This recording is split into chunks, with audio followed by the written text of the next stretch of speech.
do you prioritize features and functionality in your designs?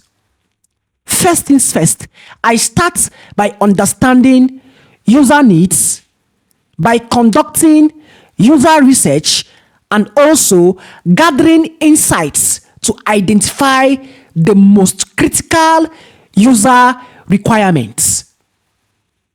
Then I go ahead to align it with the business goals and also consider the objectives of the product or organization.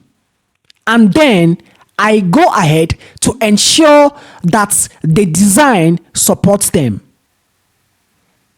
I also carry out an impact versus effort analysis in order to gauge the return on investment and assess the potential impact of each feature or functionality against the efforts required to implement them.